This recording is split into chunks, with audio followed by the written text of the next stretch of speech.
Tipnya bek cacok salah sabah sifat yang na ba'asai. Nya dengar begot kalau bergaduh nasai.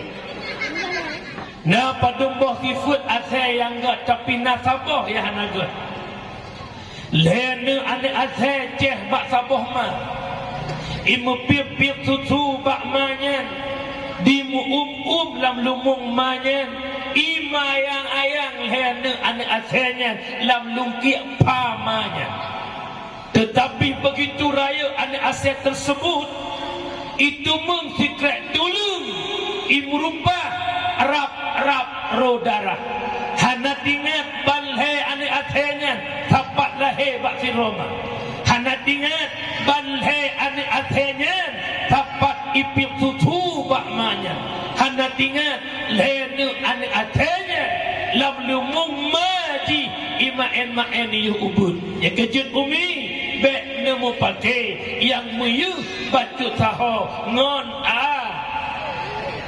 apa ngano ini mati naik kampungnya lagi ya du taboh malahe ado ngadun tinggal dua segai kakak-kakak hanale ayah kalmarhum tinggal mak gekele mak kakak nalun mak menyemak meninggal adik yang ibanda ya agam kapegah amanah mak nyo lampunya kabagi dua ketika tepo get mak leh meninggal mak kanuri selesai manduk kun le adik yang ibanda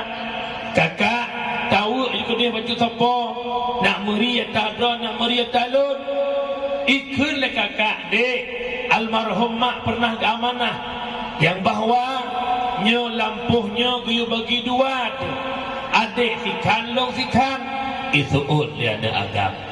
kakak lu lagi maaf kan halu patih amanah mak tetapi kanyo bagi beragapu bulagi lang kitab diuragam dia bagi harta bulagi lang kitab diurinang dia bagi harta bulagi amanah mak lain ha dengar pakan urinang keputusan amanah mak nak sabi pakan anak agam putun kitab nak raya kan yang macam tu tetap dia menampak irjia kitab maka lah kitab hayaka nyo lampuhnya karena dua tentok terbagi leh long dua kakak sama bengeh kakak memang dro kena anak kagasih ke long nak yang pertimang makcik lo nah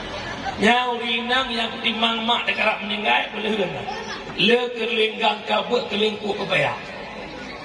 long yang semana mak ikah hepai bandar kira ke han kagateh ke long ada model ketacok bagi siapa dua ribu sabi kakak tetap lagi nak kitab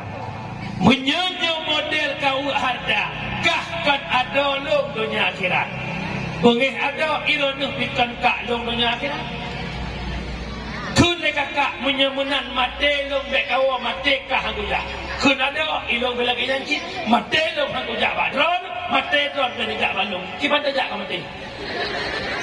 kira-kira nak terjadi le kampung Muhana ulah barang